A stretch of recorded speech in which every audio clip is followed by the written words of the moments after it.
Ang malnutrisyon ay bunga at sanhi ng iba't ibang problema na kinakaharap ng Pilipinas. Sa paglipas ng taon, patuloy ang ating pagsugpo sa kalagayang ito ng marami nating mga kababayan, partikular na ang mga kabataan.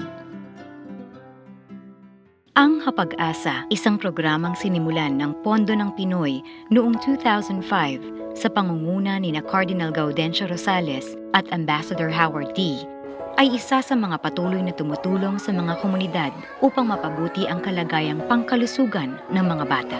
Well, unang-una, siguro magandang makita natin, napakahalagang tugunan ang pangangailangan pantao. Sa tingin ko, ito yung nagiging bunga ng Hapag-asa program. Kapag binibigyan mo ng tugon ang pangangailangang pisikal na pangkalusugan, sumusunod na yung iba. Isa sa mga gawain sa ilalim ng Hapag-asa program ay ang supplemental feeding. Ang mga batang kulang sa timbang ay binibigyan ng masustansyang pagkain sa loob ng 6 na buwan upang mapanumbalik ang kanilang sigla at kalusugan. Ang unang layunin kasi nitong hapag, para matulungan din yung mga bata na kulang sa timbang. Parang magsasurvey ka rin sa mga lugar, kung saan ang mga lugar na merong nakikita mo na maraming mga mahihirap at saka sa palagay mo ay maraming kulang sa timbang. Makipag-coordinate ka rin sa local council. So depende rin sa mga local official kung willing silang i-adapt yung programa ng simbahan. After that, pagka pumayag na sila, magkakaroon kami ng survey. Nagtitimbang kami at saka kinukuha namin yung height. Pagkatimbang namin nun, binibigay namin sa Caritas para i-evaluate. Malaki po ang impact para sa aming mga bata na recipients po ng Hapag-asa feeding program. Sila po ay naging masaya. Tumaas po ang kanilang mga grado dahilan siguro sa sila ay healthy, tumaas din ang kanilang mga nutritional status. Sa dating undernourished ang kanilang NS, nag-improve po. Saksi ako sa maraming mga bata na mula sa payat nilang kalagayan, kitang-kita sa tingin pa lang kulang sa timbang ang bata. Katapos ng 6 na buwan ng Hapag-asa program, lumilog yung pisngi ng bata, tumaas yung timbang ng bata at sumigla, gumanda yung kalusugan ng bata at mas nagiging buhay ang pakikipag-usap ng bata sa natanggap niyang nutrisyon.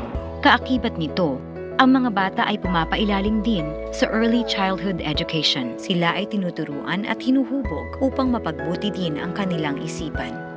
Ilang dapat sa mga pisikal na pangangailangan ng bata bilang magulang, bilang isang kasama sa mga program na yan.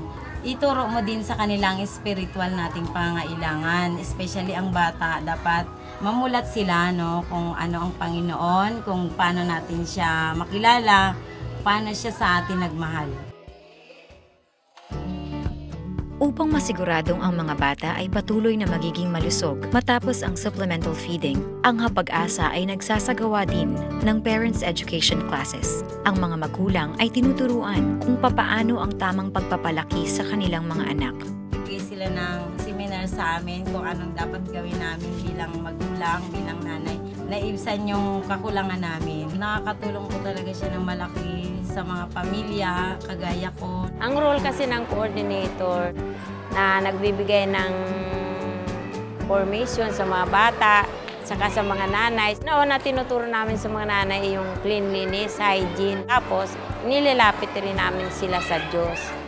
Tapos, inililecture namin sila ng kung paano makatipid ng pagluluto na masustansya. Mga magulang natututo na hindi lang pala yung kanilang anak ang kanilang papakainin, kundi pati na rin yung mga anak ng kanilang mga kaibigan, mga kakilala, sapagkat sila rin ang buo ng isang tinatawag nating sambayanan sa isang lugar. Natututo rin sila na palawakin ang kanilang pananaw, bigyan ng halaga ang kalusugan ng kanilang mga anak.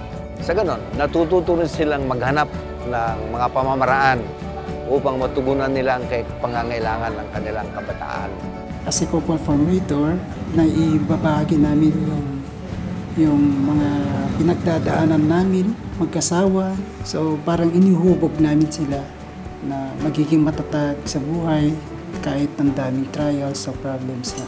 So, ang nakikita naman namin dun sa mga parents na formation namin, yun din ang mga problema nila sa bahay. Yung time sa mga anak, supervision sa mga anak, yun ang mga nakikita namin dapat i-develop sa time management ng Kaya yung mga bata nito, napansin ko ito nung unang-unang kulang sa pansin ng mga nanay. Pag may mga bata na umaakap sa nanay nila, minsan hindi nila pinapansin, tinatabig nila, inaano nila. Kulang sila ng yung mga human touch para sa mga anak nila, yung pag-akap-akap, yung mga ganun. So ngayon parang mga nanay ngayon, natutunan na rin yata nila yung pakinggan din nila yung mga anak nila kung ano yung mga gusto at anong pangangailangan pa ng mga bata. Kasama sa mga skills training na ginagawa sa mga magulang ay ang pagsisimula ng mga livelihood activities na maaaring makatulong sa mga pamilya. Malaki po ang naitutulong ng livelihood sa akin dahil makakabili na rin po ng iba't ibang klase ng gamit. Nakapagpakabit din po ako ng bubong, ma'am. Saka natutulungan ko po ang aking asawa sa financial, ma'am. Malaki po talaga ang naitutulong ng Hapag-asa sa akin. Sa pamamagitan nito, maipagpapatuloy ang programang pangkalusugan na nasimulan sa kanilang lugar. Ang unang program na nagkaroon dito sa Hapag-asa Feeding Program with the Parents ay yung Hapag-Sinag, ang gawaan ng kandila. Tapos kami yung unang diocese na nag-attempt magkaroon ng dairy farm. Yung lahat ng may feeding program within the diocese, automatic na sila na beneficiaries ng lahat ng program. Higit sa kabuuang pag-unlad ng bawat individual at pamilya, nilalayo ng Hapag-asa na mapagtibay ang pagbibigayan at pagmamahalan ng bawat individual sa isa't isa. Yung SHEG, yung pinaka-ending point ng lahat. Kasi yung SHEG, Self-Help Approach Program. Hindi nila tinapos sa eating, tinapos nila dun sa ano pa yung susunod na kakainin, na sila na ang hahanap at hindi naman gagaling mismo sa Hapag-asa Feeding Program. Di ba ang ganda nun? Kasi pag may livelihood na sila, marunong na rin silang mag-sheg, mag-save. Kung may pangangailangan sila, doon na mismo sila hihiram na sa kanila rin ang galing. At yun na yung pinakamagandang ending ng program. Makikita mo na sila mismo ay natuto. We teach them to fish. Hindi lang tayo nagbigay ng isda. Sa tulong ng simbahan, lokal na pamunuan, volunteers at ng iba't ibang organisasyon at ahensya, nagpapatuloy ang Hapag-asa sa layunin nitong wakasan ang malnutrisyon sa buong bansa.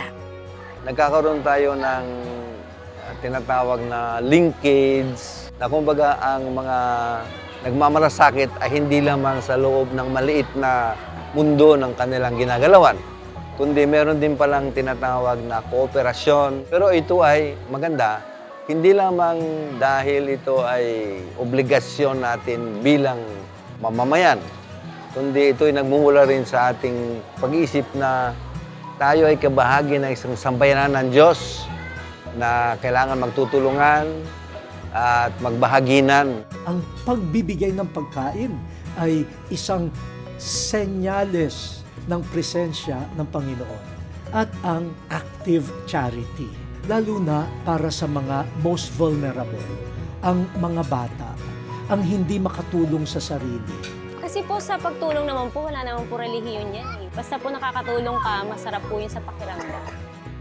Alam po natin, napakarami pang mga pamilya ay hindi nagkakaroon ng sapat na pagkain. Tulungan po natin itong programa ng feeding ng Hapag-asa.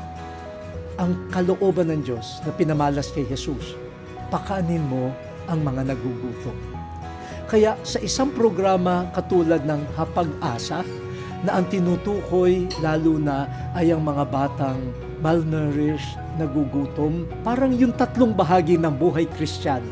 Salita ng Diyos, sakramento, at aktibong pagmamahal ay nagsasama-sama. Kaya sana suportahan natin ang Hapag-asa. Isang simple, subalit mainam na pagsasama-sama at paglalagom ng buhay Kristiyano.